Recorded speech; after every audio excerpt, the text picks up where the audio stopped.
ಪ್ರೀತಿಯುಳ್ಳ ದೇವಜನರೇ, ನಿಮ್ಮೆಲ್ಲರಿಗೂ ಯೇಸು ಕ್ರಿಸ್ತನ ಮಧುರವಾದ ನಾಮದಲ್ಲಿ ವಂದನೆಗಳು.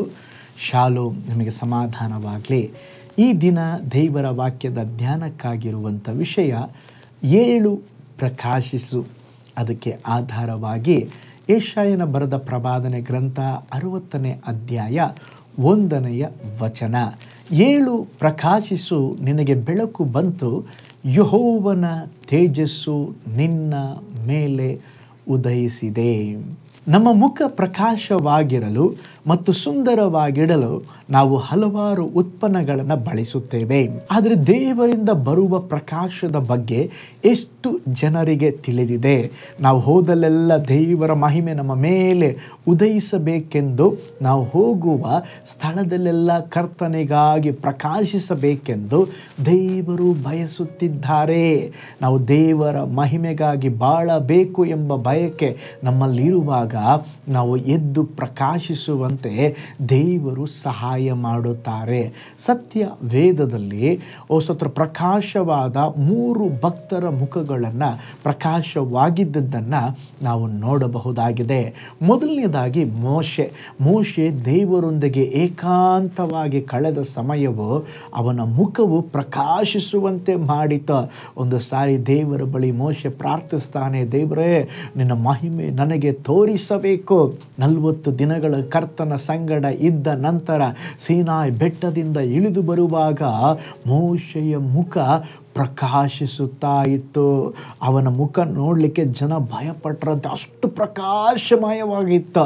ಎರಡನೇದಾಗಿ ಯೇಸು ಸ್ವಾಮಿ ಕೂಡ 3 ಶಿಷ್ಯರನ್ನು, ಯಾಕೋಬ, ಯೋಹಾನ, ಪೇತ್ರನನ್ನು ಒಂದು ಬೆಟ್ಟಕ್ಕೆ ಕರೆದುಕೊಂಡು ಹೋದಾಗ ಅಲ್ಲಿ ಅವರ ಮುಖ, ಅವರ ಶರೀರ ರೂಪಾಂತರವಾಯಿತಂತೆ. ಆಗ ಪೇತ್ರನ ಹೇಳ್ತಾನೆ, ಸ್ವಾಮಿ, ನಿಮಗೊಂದು ಮೋಶೆಗೊಂದು ಎಲಿಯನಿಗೊಂದು ಇಲ್ಲೇ ನಾವು ಮನೆ ಕಟ್ಟಿ ಇಲ್ಲೇ ಇದ್ದುಬಿಡೋಣ. ಅಷ್ಟು ಮುಖ ಪ್ರಕಾಶವಾಯಿತಂತೆ. ಮೂರನೇದಾಗಿ ಸ್ಟೇಫನನ ಕೂಡ ಸ್ತೋತ್ರ, ಅವನ ಮೇಲೆ ಪ್ರಸಂಗ ಮಾಡಿದ, ಅವನ ಮುಖ ಪ್ರಕಾಶವಾಗಿದ್ದರೆ ಜನರು ಕಲ್ಲೆಸೆಯುತ್ತಾ ಇದ್ದಾರೆ, ಅವನನ್ನು ಕೊಂದು ಹಾಕಿದ್ರು, ಆದರೂ ಕೂಡ ಅವನ ಮುಖ ದೇವದೂತನ ಮುಖದಂತೆ ಇತ್ತೆಂಬುದಾಗಿ ನಾವು ನೋಡ್ತೇವೆ. ಪ್ರೀತಿಯುಳ್ಳ ದೇವ ಜನರೇ, ನಮ್ಮ ಮುಖಗಳು ಸಹ ಪ್ರಕಾಶಿಸಬೇಕಾಗಿದೆ. ನಾವು ಸಹ ದೇವರಿಗಾಗಿ ಎದ್ದು ಪ್ರಕಾಶಿಸಬೇಕು. ಈ ಜಗತ್ತಿನಲ್ಲಿ ಎದ್ದು ಪ್ರಕಾಶಿಸಲು ದೇವರು ನಮ್ಮನ್ನು ಕರೆದಿದ್ದಾರೆ.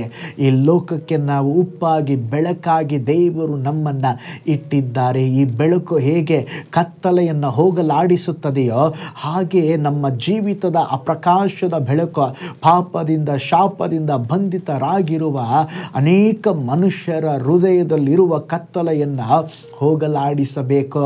ನಾವು ಸುವಾರ್ತೆಯ ಜ್ಯೋತಿಯನ್ನು ಬೆಳಗಿಸಬೇಕು. ಮಹಿಮೆಯ ಪವಿತ್ರಾತ್ಮನು ನಮ್ಮಲ್ಲಿ ತುಂಬಿದಾಗ ನಾವು ಖಂಡಿತವಾಗಿ ದೇವರಿಗಾಗಿ ಪ್ರಕಾಶಿಸುತ್ತೇವೆ. ಅದಕ್ಕೆ ದೇವರ ವಚನದಲ್ಲಿ ನೋಡ್ತೇವೆ, ಇಗೋ, ಕತ್ತಲೆಯು ಭೂಮಿಯನ್ನು ಮತ್ತು ಅಂಧಕಾರವು ಜನರನ್ನು ಆವರಿಸುತ್ತದೆ, ಆದರೆ ಕರ್ತನು ನಿನ್ನ ಮೇಲೆ ಉದಯಿಸುತ್ತಾರೆ. ಆತನ ಮಹಿಮೆಯು ನಿಮ್ಮ ಮೇಲೆ ಕಾಣಿಸುತ್ತದೆ.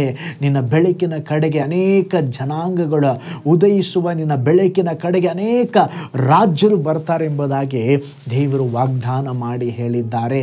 ನಾವು ಎದ್ದು ಪ್ರಕಾಶಿಸುವಾಗ ಜನಾಂಗಗಳು, ರಾಜ್ಯರು ಸಹ ಬರುತ್ತಾರೆ. ಹಾಗಿರೋದಾದರೆ ಸ್ವಾಮಿ ದೇವರೇ, ವಿಶೇಷವಾಗಿ ಯೌವನಸ್ಥ ಮಕ್ಕಳು ಹೇಳ್ರಿ, ಸ್ವಾಮಿ, ನಾನು ನಿಮಗಾಗಿ ಪ್ರಕಾಶಿಸಬೇಕು, ನಾನು ನಿಮಗಾಗಿ ಬಾಳಬೇಕು.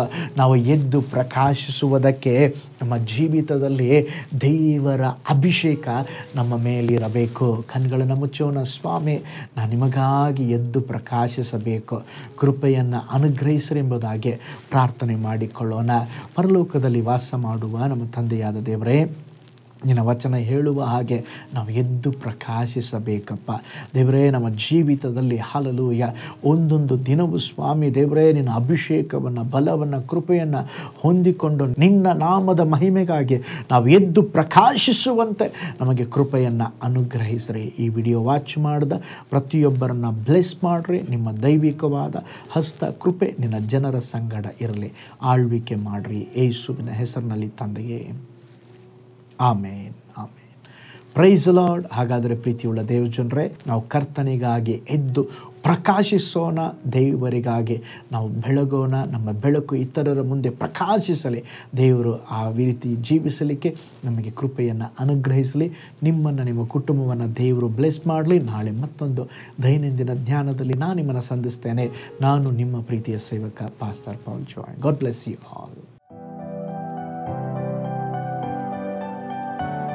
ಕರ್ತನಲ್ಲಿ ಪ್ರಿಯರೇ, ಈ ಸಂದೇಶ ಮತ್ತು ಪ್ರಾರ್ಥನೆ ನಿಮಗೆ ಆಶೀರ್ವಾದಕರವಾಗಿದ್ದರೆ, ದೇವರು ನಿಮ್ಮನ್ನು ಪ್ರೇರೇಪಿಸಿದರೆ, ನಂಬಿಕೆಯಿಂದ ಸಾಗುವ ಈ ಸೇವೆಗೆ ನಿಮ್ಮ ಅಮೂಲ್ಯವಾದ ಕಾಣಿಕೆಯನ್ನು ಬಿತ್ತಿರಿ.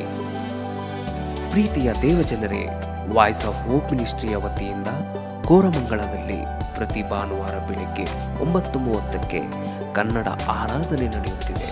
ಆತ್ಮಭರಿತವಾದ ಆರಾಧನೆ, ಮನಮುಟ್ಟುವ ಸಾಕ್ಷಿ, ಬಲಪಡಿಸುವ ದೇವ ಸಂದೇಶ. ಬನ್ನಿ, ನಮ್ಮೊಂದಿಗೆ ಭಾಗಿಯಾಗಿ ಕರ್ತನನ್ನು ಆರಾಧಿಸಿರಿ.